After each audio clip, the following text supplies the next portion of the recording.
Hey everyone, my name is Dr. Dolores Tarver. I'm a licensed psychologist here in Columbus, Georgia, and it is time for the Tea. Tea Time with Dr. Tarver is a wellness-based podcast. It is not intended to be a substitute for a relationship with a licensed mental health provider.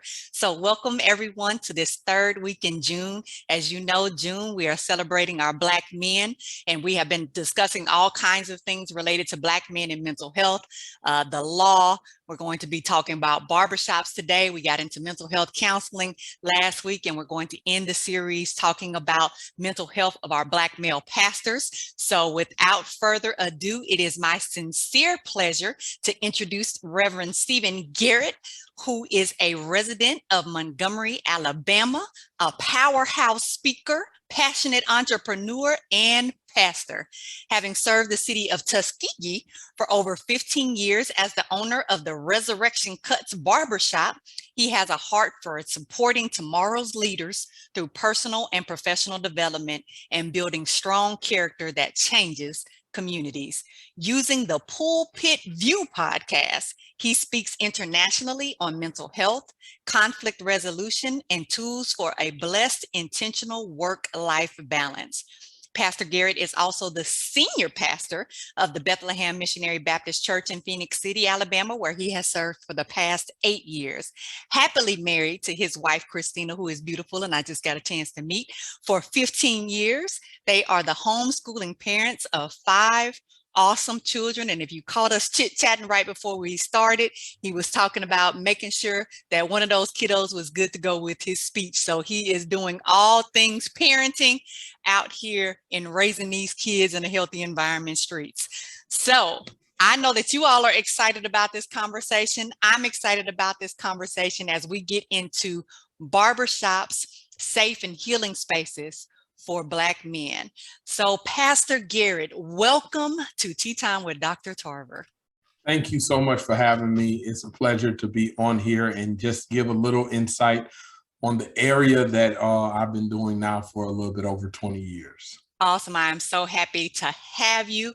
For our listeners and our viewers, please make sure that you type in the chat if you have any questions or comments as we roll along, but you all know I like to get going. So let's get into it. So Pastor Garrett, there is a program that's called the Confess Project, where barbers are trained to be mental health champions for Black men who may be less likely to see a therapist, which fits right in well with our conversation today, because we know that sometimes Black men aren't always comfortable expressing themselves in the way that's comfortable for them in all settings. However, the barbershop creates an environment that often may encourage Black men to talk about whatever, however, that comes to your mind. So what is it about the barbershop that creates that space for Black men? I think it's knowing they're safe. They're in a place where they have cultivated a relationship, but also it's something about community that allows others to open up. We'll have conversations in there about anything. And my barbershop particularly, a lot of times I have a wide array of clientele. I have guys that's been in the street, guys that have put those folk in the street in the jail.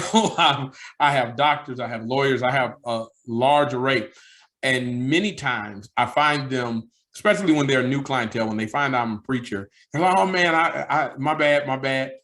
And then when they find out that I want them to be transparent, I want them to feel safe, I want them to be able to have any conversation that they feel they need to have, and not to think that there's a certain decorum that they need to have around me outside of respect for others in that area.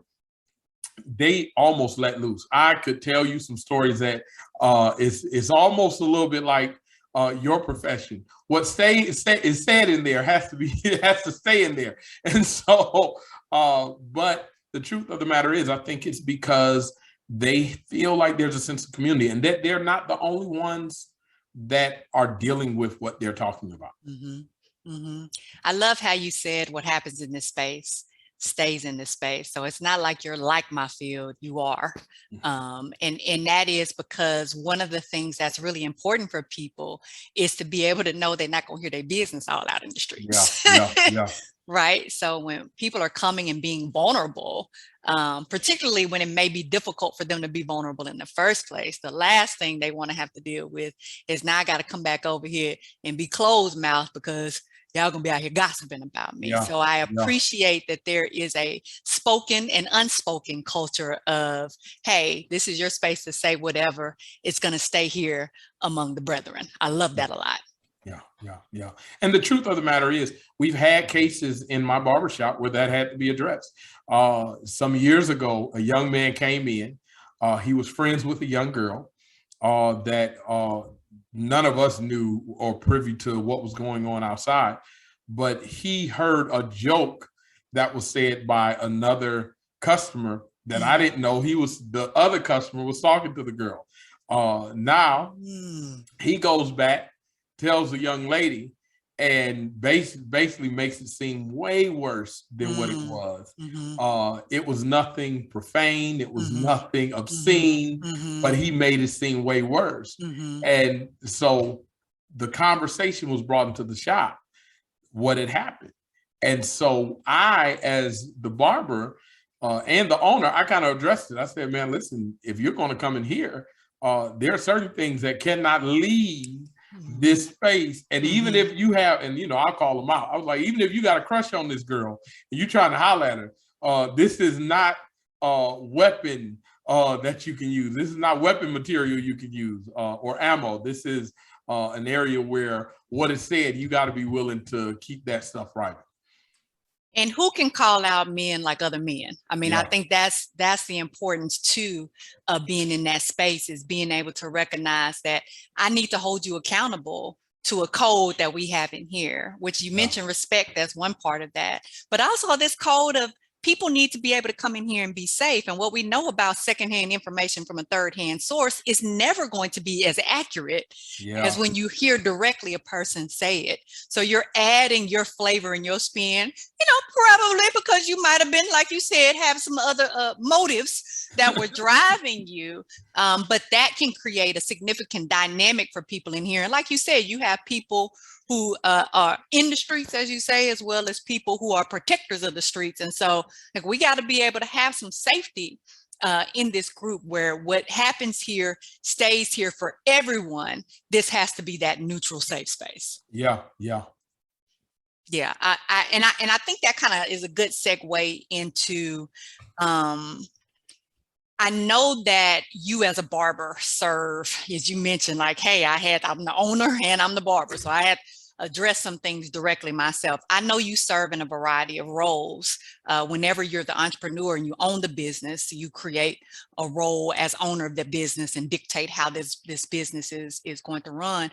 But also you are a person that administers some of the self-care to people. You are a person that is helping people come in this chair and feel better when they leave. So are there certain things that you do to try to make your customers feel like they are able to communicate whatever they need to, express what they need to, get accountability if they need to, problem solving? How does your role work? I think part of that comes with relationship building in the self-care process. It's amazing with men, because I had a young man come to me maybe 5 months ago, and he said something. I had been sick with COVID. And he said something. He said, Steven, where were you? I said, man, I was sicking out. And he's over there just going on and on. I had this to do. I had this to do. I said, man, why are you acting this way? I told you I'm sick with COVID. He said, Steve, you don't understand. And what he said next messed me up. He said, you're the longest relationship I've ever been in. Oh, wow. He said, I've been coming to you for the last 15 years. Wow. I've never been in a relationship this long. And it, it sounded strange, but then all the barbers started to think, and they were like, man, how many of our customers is that true for? That I have been in a relationship longer with you than I have my own wife. And so there's a level of where we can have conversation, and even then making men feel safe about their self-care. I've had a young lady come in one day and she was like, "Oh, tell him to cut that beard off. This. She was just going on and on. I said, listen, I said, and I've grown. I have become a lot better than I used to be. This was some years ago. So I talk. I used to be real bad. No one cancel me, okay? When I get ready to tell you what I said, because I have grown beyond that. Come on, girl. I said, listen, don't nobody tell you what color to color your hair or to get your weave. I said, let him do him, and then let's decide. I said, now, if you don't like it, have a different conversation, but don't embarrass this man in the barbershop. I said, and so she felt some type of way. Oh, she was mad at me. Oh, I'm sure she was very hot with you. Yeah, she was very hot with me. But the reality was he felt even more safe because he felt as if his care was priority. Yeah, you advocated for him. I advocated for him. And it wasn't a way that he felt was disrespectful to his girlfriend because I didn't call her out of her name. I talked about something that I knew because I knew them both very well, and I kept it within those confines, but also advocated for him to be able to get what he desired. And then we always joke about these things. I always mess with guys. I said, now listen, if you're going to get in trouble tonight, don't blame me after the haircut because, I'm going to make sure you look fresh. But we boost them up when they are in that chair. You'll see the guy come out the barber chair, and I'm sure you've seen it on TikTok videos, but there's a spirit in the barbershop when there's a fresh haircut.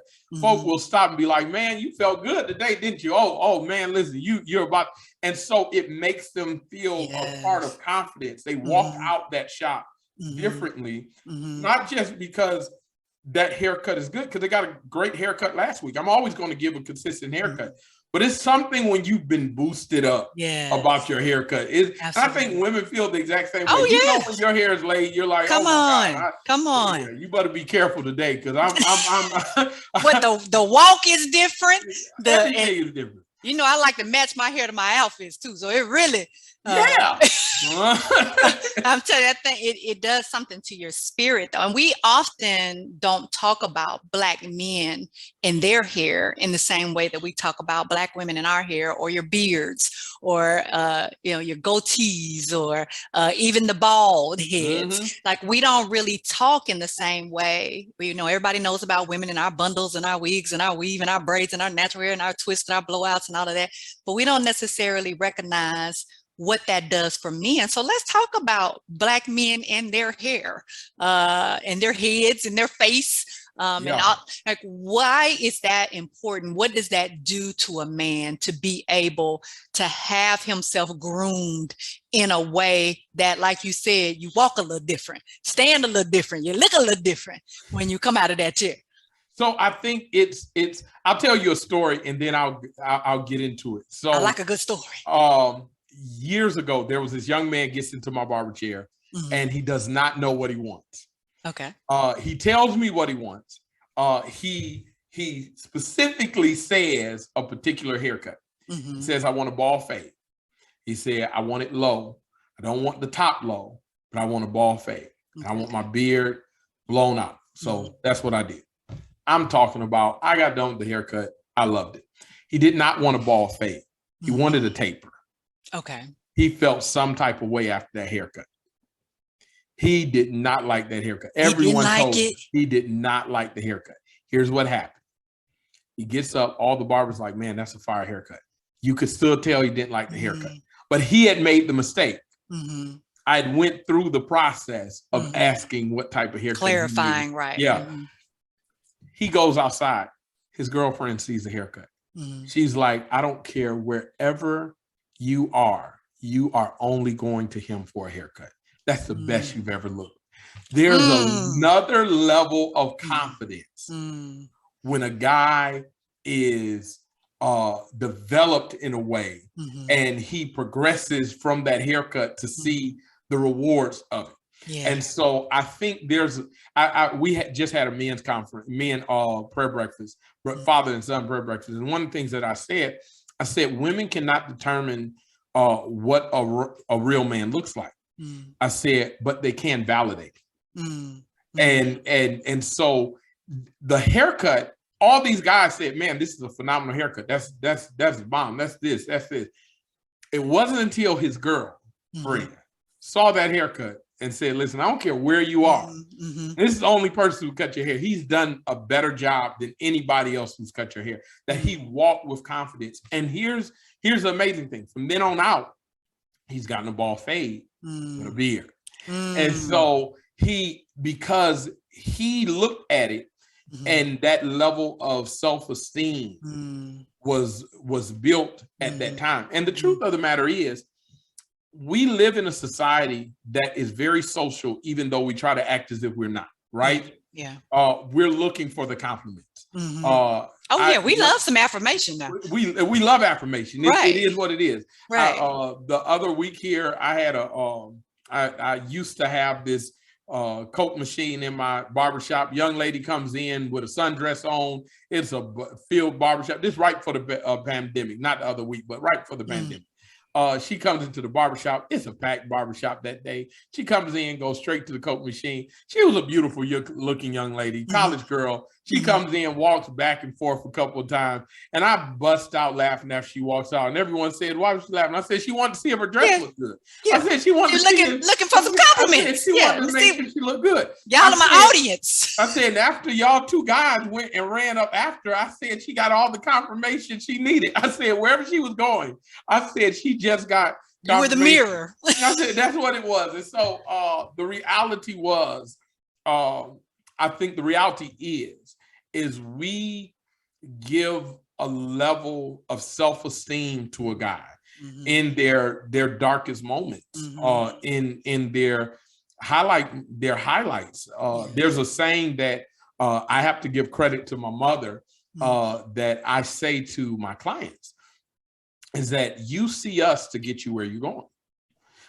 We are seen in some of the darkest moments of Black men's life. We're seen before the funeral. Yes, sir. We are seen before the job interview. Yes, sir. We are seen before the marriage. We're seen before the proposal. You seen after the breakup. We're seen after the divorce. And we're seen after the divorce. And it is that time where we, during those moments, that's the reason we coined the phrase where we bring your hair back to life. The original phrase was where we bring you back to life. Because resurrection. The barbershop is not just a place for you to get your hair cut, but it's for you to get a transformation on so many other levels. And so for the beard per se, our beards are almost like a woman with her hair when it comes to like we care less about going bald for the most part, most men. There's some men that struggle with it. I'll be honest. There's some men that struggle. I imagine it depends on how your head is shaped. Yeah, it does. It does. Some of them just don't believe they can handle it. But that beard, when a man decides to grow a beard, we go through life changes like women go through life changes with their hair. I've had women come in, I'm chopping it all off. Yeah. I don't want it no more. I'm like, so what has made you come to this point? Are you going, is it for your hair health? Or is it something else? Don't worry about it. I'm chopping it off. That lets me know that it's not for hair health. You're chopping it off. And same thing with a guy. When I cut my beard off, it's usually transformation time. But I am this is an honest truth. Come on, honesty. I am self-conscious about my naked face. So if I cut my beard, the goatee's gonna last. I do not like not having facial hair. I cannot tell you the last time I've seen my face, my own face, without facial hair. And so even if I'm going for a drastic change, if I'm changing careers, I'm changing, if I'm changing my mind on something, I'm trying to change my spirit about something, you might see the beard gone, but you're going to see this goatee left. Goatee is going to be there. So what is it about the facial hair? What does that represent for you? It's a comfort. Okay. It's a comfort. It's almost a shield. It's something about a Black man. And I think military men have such a level of confidence that is honorable, right? because there's something about the Black man that is already a danger to society. That's the best way to say it. Is no other real way to say it. You know, when that's the perception. Yeah, it's a perception. When I walk in the room, still to this day, pastor with a suit on, it requires respect automatically. I don't know what it is, but I can be there for the same reason you are. But it requires people step back. They're wondering, why am I in this space? Why are They're you? also wondering, who are you? Who am I? But then with that beard, it is almost, there's an episode of Blackish. I don't know if you've ever seen this episode, but it's with Lauren Fishburne as a grandfather, and he's at this art museum, and he talks about the old Black man always seems to just inhabit wisdom. If he looks at a painting a certain way and says it's a certain thing, everyone starts, oh, I can finally see that. That's yeah, you're right. You're right. Well, that's the same thing with a beard with a Black man. It requires a level of respect. And I think for most of us, that's why we are so tight with our beards. And so hence the whole advocating for your client, like let this man have, because and I think it's important because we don't recognize in the same way. Because we have whole conversations about women in our hair, about our hair thinning, about alopecia, about what happens when you get a perm and the damage, and the what happens when you have to cut it. There's cancer, and I had to let it. Like, we talk a lot about how hair makes us feel with different styles, as well as when it starts to leave us. We don't necessarily, I think about men's beards in particular, and what that may represent for you. So we unfortunately may be saying hurtful things and not realizing that we're taking something away from you that's really important to you. Like, I'm not just growing this beard to mess with you because you're like, oh, it's scratchy, it's itchy. I'm growing this beard because it has some significance for me. And you mentioned military men. One of the first things they do often when they get out of the military is they grow facial hair. You're right. You're right. And so I think, prime example, I cut so many military guys, and all of them during that leave, they're growing their beard. I don't think one of my military guys that have been on leave for a particular amount of time. Yeah, especially if they can get a good month in there. And then if they're in the military, the first thing they do is go see if they can get a doctor's note to keep their hair. I get hair bumps, ingrown hairs. And for most Black men, you're going to automatically get ingrown hairs. There's very few of us that don't, at least in my experience, that have not gotten ingrown hairs. I have a few. They can take the razor, they can take about anything. But for the most part, most of them have some form of ingrown hair, so they're growing that beard out.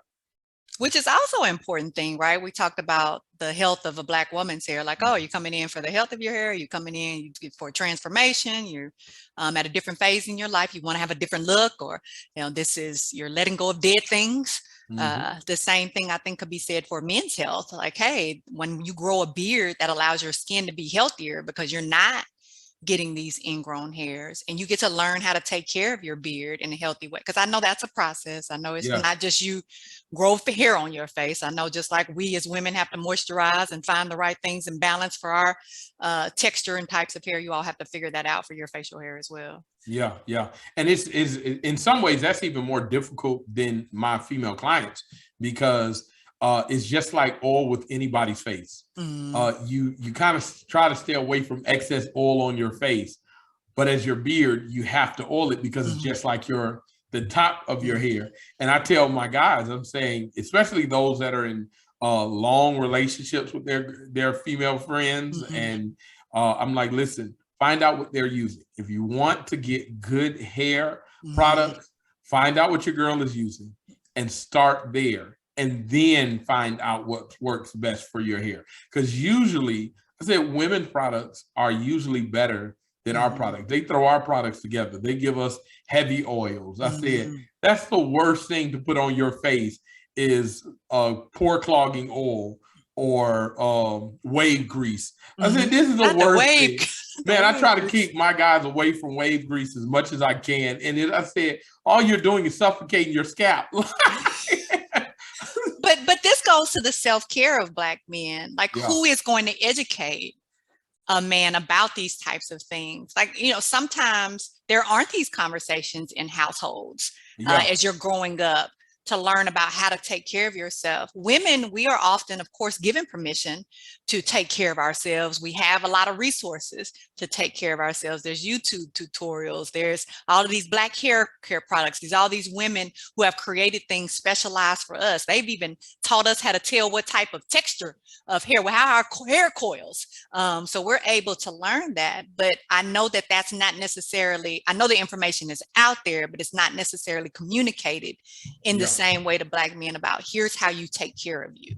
Yeah. You're right. It's hard, especially with men, because once we get stuck in a way, we are stuck in that way. And so I have one guy for years, he was losing hair. And I don't do the hair pieces. You don't do the installations. Yeah, the installations. I know some people that do, and I'll send them to them, but I don't do them as of yet. And I got one guy, he's been balding for a while. He has a good head for a bald head. It took me a solid 3 years to get him to cut all of it off. But he literally had bald spots and he just wanted to cut it low. And so when I convinced him, and going back to that beard part, the way I convinced him is growing his beard out. The beard out. I said, and so as you grow your beard out, because he kept his beard shadowed, I said, well, you have a full beard, grow your beard out and just try it one time. So it's already thinning. So let's just try it and let's see what it's like. I said, grow your beard out first and let's see what it looks like. Again, he gets home. His wife sees his bald head. And that beard. And he was like, I will stay with this look. Because unknowingly to him, his wife hated the bald head, the balding spots. Spots. And so she was like, and to her credit, she never made him feel bad about it. But the moment he cut it off, she was like, that's your look. I like this look on you. Absolutely. And I mean, I think that's a good example of support. Like, all of us struggle when things are outside of our control. And so when part of your identity is your hair, then it can be difficult to let that go. Like you said, for most men, they're like, hey, you know, I recognize a lot of men sometimes have done different hairstyles. And so for them to go bald, it's like just variety. Much like wigs are for women, like just an accessory. So it can be low, it can be long, it can be, but for some men who have only had their hair in a certain type of style for all of their lives, when they start losing hair, it's like, who am I if I don't have this particular hairstyle? And so for him, it seems like there was a different type of attachment and maybe some fear about what that would look like. And I know people can get embarrassed too. So, you know, let's talk about some of those things, because I know women, we get the shame and the embarrassment. It makes it difficult for us to talk about certain things. Do you feel that's a part of some of the challenges that men experience too? And maybe how is that dealt with in the barbershop space? Of course. But I think in the barbershop, men are kind of accustomed to deal with issues as a whole a little bit harder than women, right? And when we talked last time, you said something that was phenomenal, if I can reuse it, that you all are taught to have the emotional care that men are not. Well, men are taught to kind of go at men. Like, we share our love by talking about you. Like, we don't share our love with another man by saying, hey, man, you look good. Like, man, where you think you're going? You like, man, listen, you still look dusty. Like, we say something like, man, listen, you know you ugly today, right? And that's and especially after a haircut, a good haircut, man, you ain't got no girls. Like, I don't know why you over here. And so we that is your way, that banter, that the banter jokes, the jabs, the The dozens, if you will. If we don't say nothing, Mm-hmm. that is when you feel the worst about it, Mm-hmm. because there's no interaction Mm-hmm. with it. I remember I cut the guy, I cut another young man bald. He's young too. Young, probably in his 20s, but same scenario. Yeah, bald. So finally he's ready to cut it off. He gets clowned for about 2 weeks. But in the process of clowning him, he is now forced to deal with it and to get over it.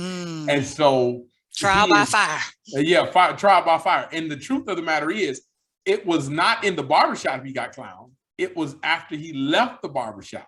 Oh. And so it's those that he had closest to him that was telling him, man, you need to go ahead and cut that off. That once he cut it off, they were getting clowned.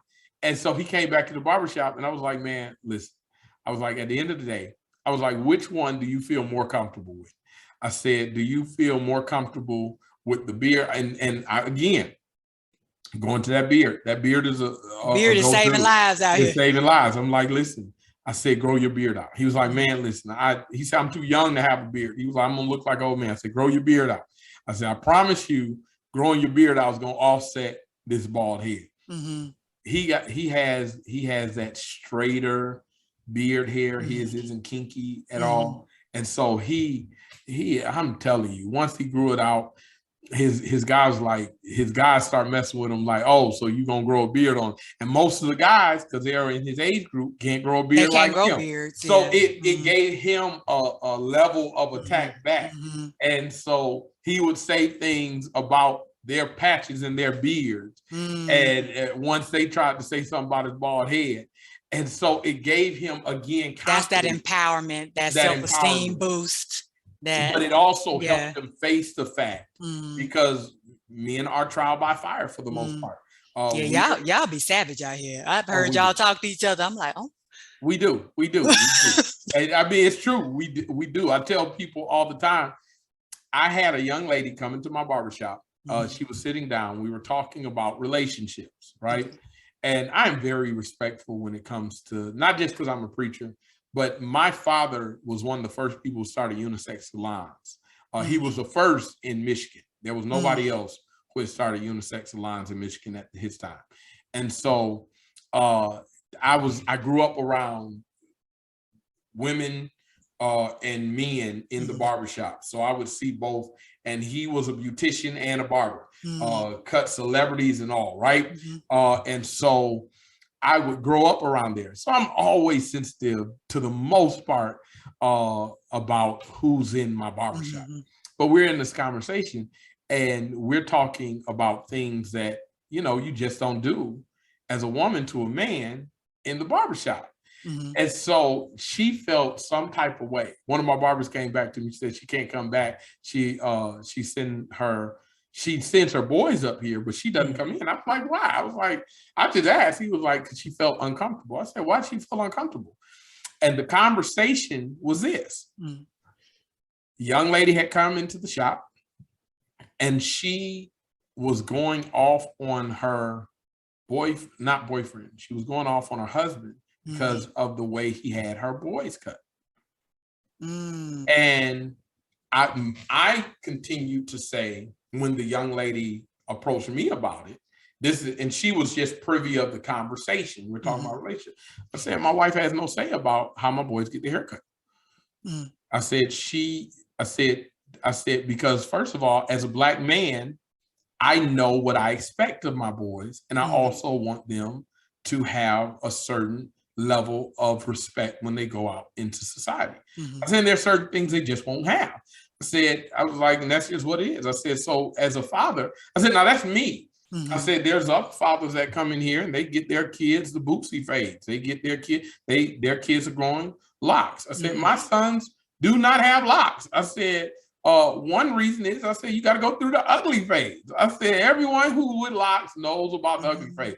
I said, I grew up in a time where the only haircut a Black man was getting at the age of 10 was that bald fade or that even Steven. That's all you were getting. I said, my sons, they get any style they want, but they don't have long hair. I said, now once they get to 18, they're paying for it themselves. They've made a name for themselves. They are known. I said, they're going to be able to have their own style. But I understand as a Black man, being stopped by the police, being this, I said, we already get stigmatized. I said, I don't need to add more stigma to my boys. I said, so this is me. I said, so as a father, my wife says nothing to me about how my boys get their haircut. I said, now on the flip side, I said, I have a daughter. There are certain levels when my wife says, this is what it is. I said, as long as we don't feel as if it's crossing the line of disrespect to the other, there is no conversation about it. Because as a Black woman, she understands certain things. I said, she understands body. So she understands what a Black girl goes through with her body. I don't. I said, if you had it my way, my daughter would look 12 until she was 20. I said, that's me. I said, that's me. I said, my wife understands certain things. She used to tell me the story of one of the best presents she got was her first razor. And, you know, for me, I'm like, that'd be a razor, but for her and womanhood, that was different. Absolutely. Right? Shaving. Yes. Yes, that's sir. different. And so she felt some type of way because what the other barber told me was she didn't feel that I was giving a clear understanding because her boys had long hair. They had long, straight hair at that, right? My sons would never have that. Now, that was their decision. And what floats your boat is just fine with me. But the question for me was, do you not understand? And I tell them all the time, God gave two parents for a reason. Both have to make a decision. We have to have balance. I said, we have to have balance. I said, so when it comes to my boys, I said, and it comes to them getting their haircut, I said, now mind you, I also cut my boys' hair. Yeah, but I mean, you weren't saying that that's what she needed to do. That's how you and your wife run your household. Yeah, absolutely. And so, it sounds like what your conversation was to her was that it is demeaning to come in and say to your partner in front of the men, his support group, his fellowship, his safe space, essentially, hey, you messed up. Yeah, and let me tell you about yourself. And it wasn't just to that level. I had an issue with you calling them hers when she said, how did you cut my son's hair? And this is his boy.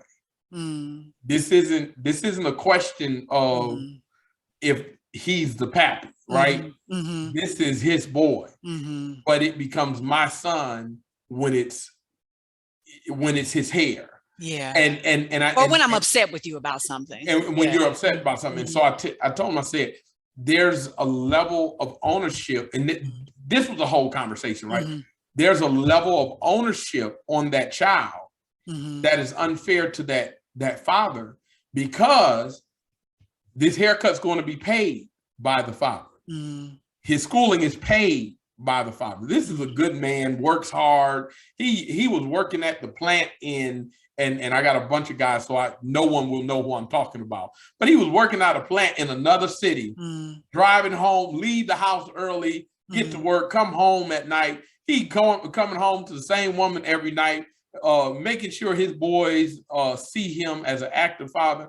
And we have the audacity to come into the barbershop with men and say, how did you cut my son's hair like this?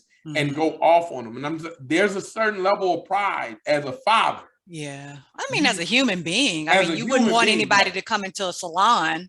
And that was the point. And make disparaging comments about how you've parented or what decision you've made with our children. Like you said, like certain things are just not meant to be publicly discussed. Yeah. If you want to have a conversation with him, that conversation needed to happen at home. It didn't need to happen out here in front of it. And that I think is important for all of us to understand. Like, don't ever put anybody in a situation to embarrass them.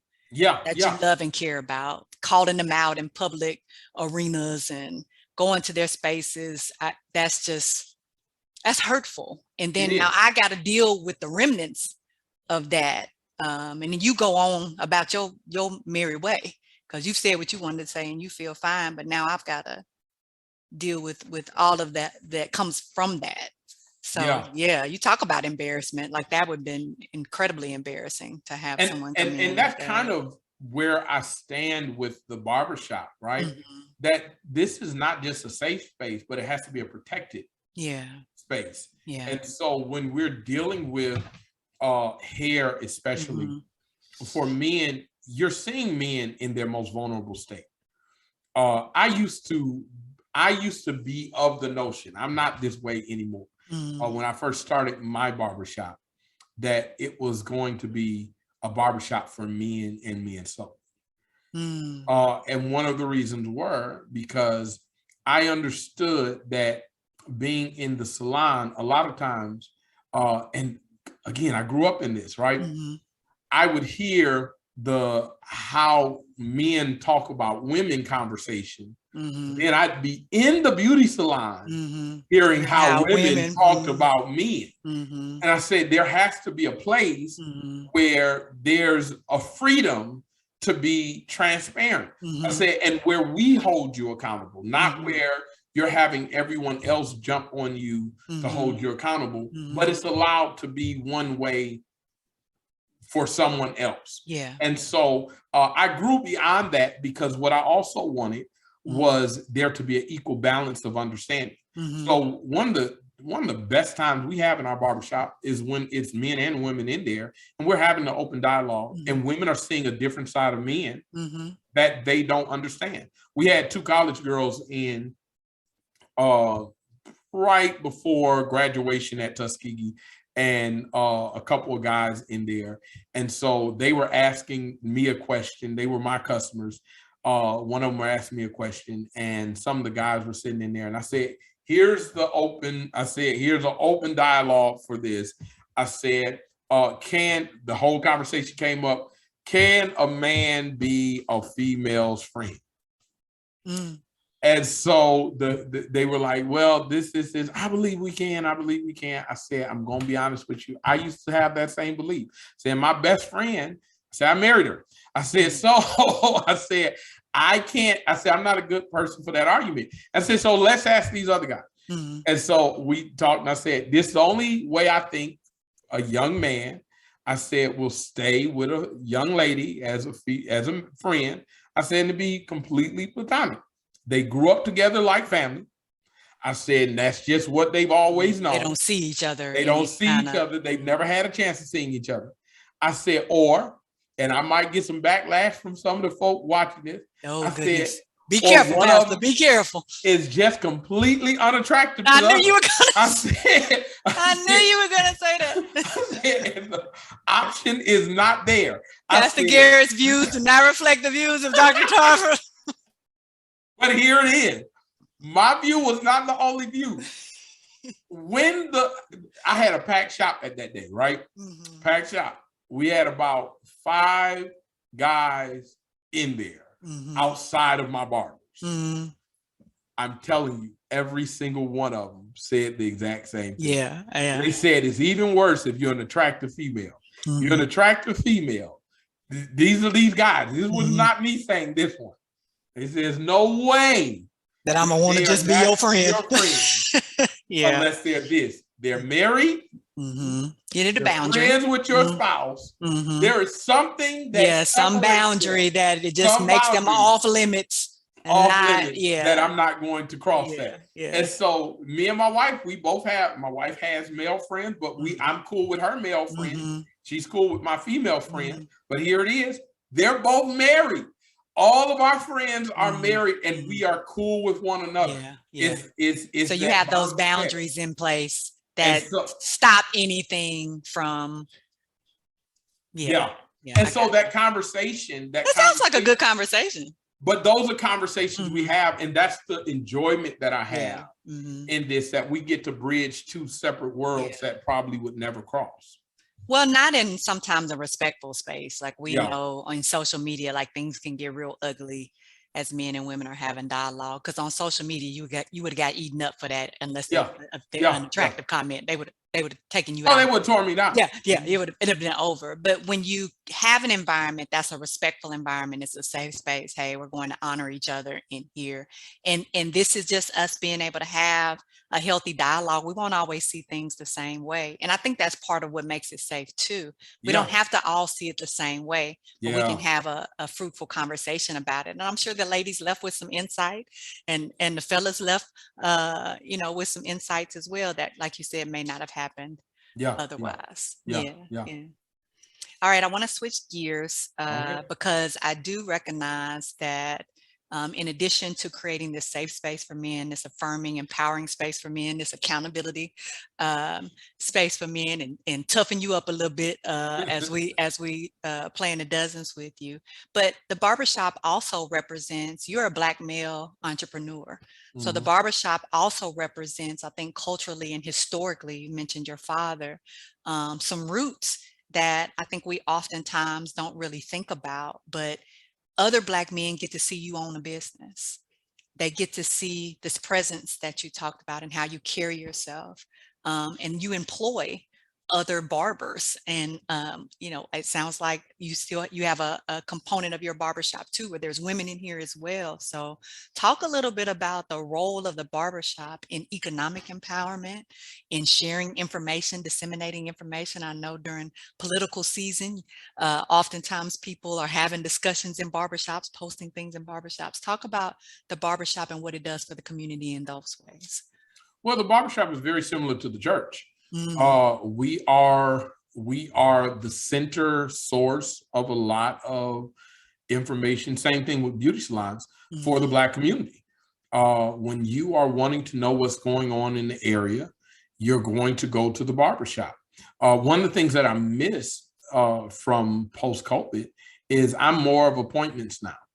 And so I don't have the full community as I used to have of 6 people waiting in the barbershop, conversation going on. But now we're also in such a busy paced world.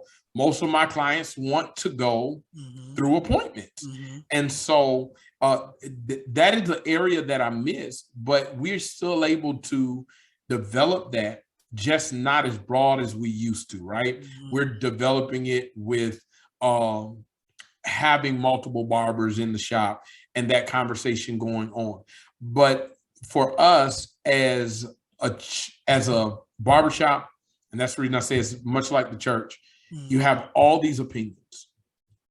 You usually have that main person that's a conversation starter. And that conversation is what leads and grows. I tell everyone that starts working for me, whenever I hire a new barber, and they're not as pristine with haircuts, I tell them, listen, make sure you're pristine with conversation. Because here's the truth. I remember when I first started cutting, I first started cutting hair at 12 years old. I first started cutting in the barbershop at 15 under apprenticeship of my father.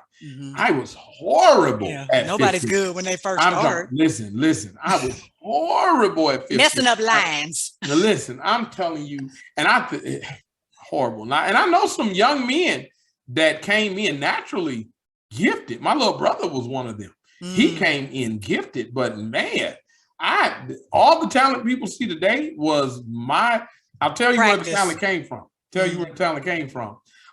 One day I cut a young man's hair, and I'm thinking I did a good job. It was a temp fade. He cut his hair, and I'm sending him out. My dad, he stops the guy. He said, man, who cut your hair?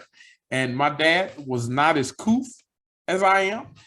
He is a little bit rougher around the edges, grew up in civil rights area, all that. And so he sees the guy's hair. He said, man, they called me Lil T or Lil G because my big brother, I look just like him. And my dad, Mr. G. So they was like, Lil T cut my hair. He's like, in front of a packed shop, my dad said, he ain't cut that ass.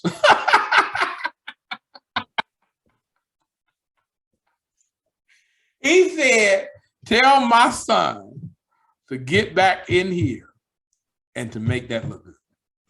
And it changed my life. Oh, wow. And mind you, my dad was ruthless with it. Love him to death. He is now gone from me for about 4 years. But he helped form me because he did not treat me different. In fact, he held me to a higher standard. Yeah, I see. He was like, you He's can do like, better than that. You can do better than that. And so, like in front of a packed shop, everyone busts out laughing.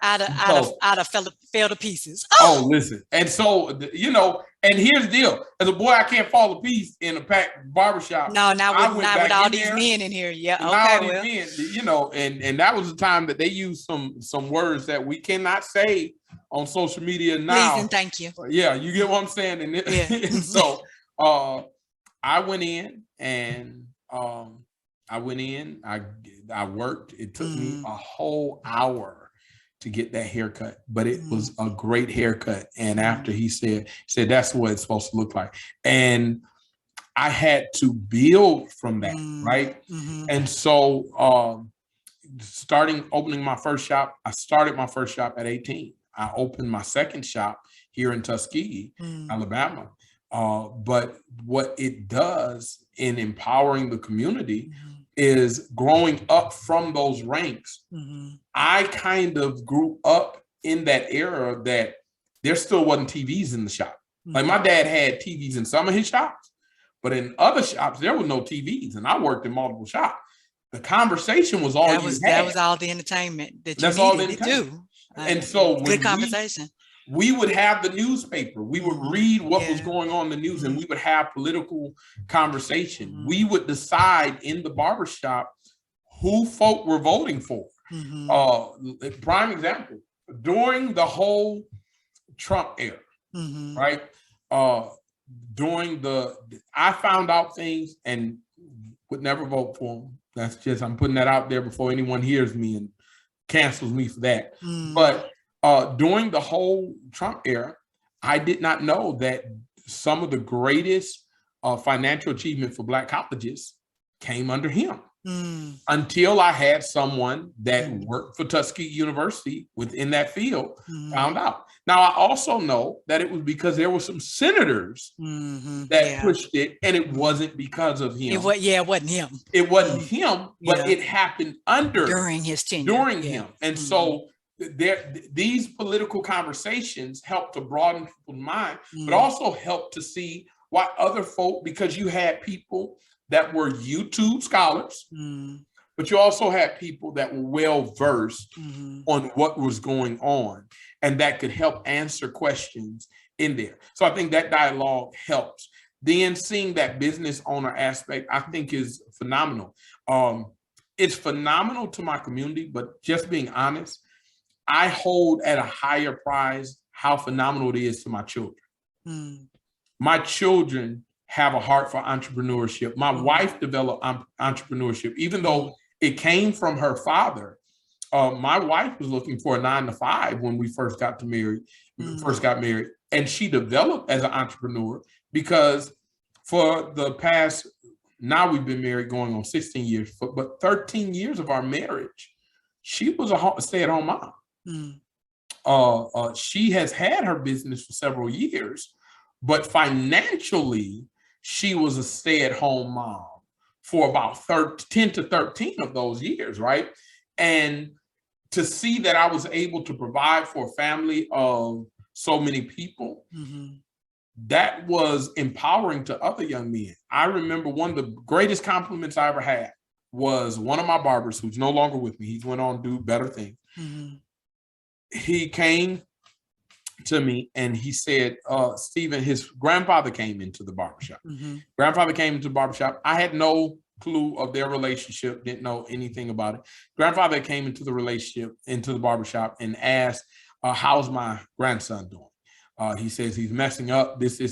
And, you know, I'm thinking it's a joke. And I tell him, I said, no, he's one of the best assets I've ever had. I'm happy I did this. I'm happy I did this. And I just talked him up good. And I did not know all of this had happened. The barber was not around when I told him this. Later on at a family cookout, his grandfather told him how proud he was of him.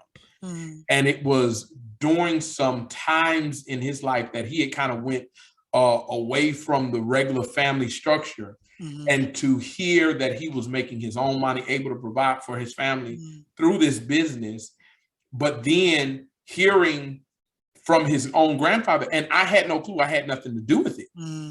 He said, man, that to this day, that is the greatest thing you could have ever done for me.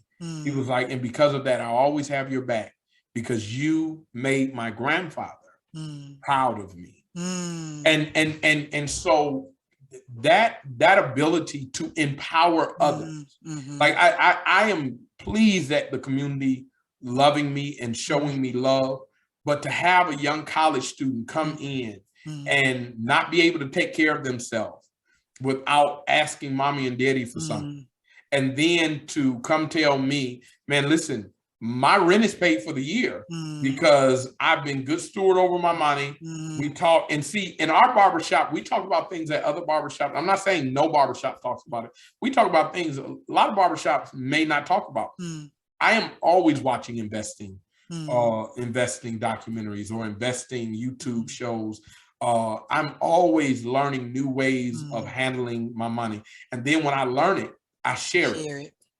And so some of my barbers have went on to do financially way better than me because they have learned things during that time in the barbershop that they were able to equip at earlier ages. And now they are doing by far better financially than me because of things that they learned during that time. And so I pride those things. I pride those barbers that I was able to say, man, listen, don't worry about booth rent this week. Work on your clientele, and then we're going to and now I see that they're owning their own successful shops. Those are areas that I take pride in, because I know that the moment a Black man is able to have self-esteem and to feel like he has value, because we place so much value, whether it is inherently placed on us by others or by ourselves. We place so much value on what we're able to give others. For them to feel like they have value changes a family structure. Most men, and I can tell you this from hearing it from other brothers, they step away from family structures because they don't feel like the family is benefiting with them.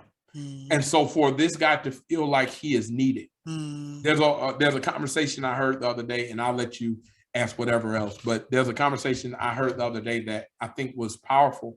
Young lady said, I don't know why men feel they need to be needed instead of wanted. And I said, and I told somebody, I said, because needed is where we've always been placed in value. I said, wanted means you can there's a day you don't want me. I said, and we have always been placed in that. I said, so for a man, needed is necessary. I said, and needed doesn't have to be financial need. And that's for anybody. I think everybody, to a sense, it may be used differently wording, but everybody to a sense wants to be needed. Everybody wants to be needed. No.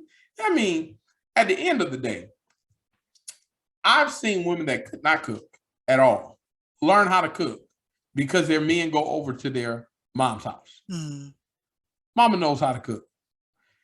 He's still with you. He wants you. He took you without knowing how to cook. But I've seen women that have learned how to cook just because they're like, I want to fill this place that you have placed somebody else in. But that's the same thing for men. We want to feel protectors. We want to feel like providers, even if you don't need it financially. I tell anybody, my wife could make Oprah money, but I will still work. Like for me, it's self-satisfying for me to be able to know that I am able to stand without having to solely depend on her. So I think that is one of the greatest things that the barbershop offers, giving men that self-identity that work there. Yeah, which is why it's so important that people not come in and violate a man in that space. In this space, you get to be empowered. So we don't want anything coming in this space that could tear you down. All right, well, I know I have 50 more questions, but I like to be mindful of the time. So I know that you have a podcast. Tell our audience about how they can access that podcast. So our podcast is on YouTube at Pastor Steven K. Garrett.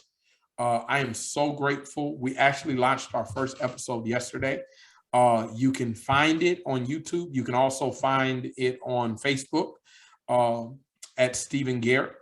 I am grateful for what we're doing with that. And what we're doing is really bridging the gap for those that are in leadership that are Black men. I think we have a lot of views from social society that says this is what a Black man looks like.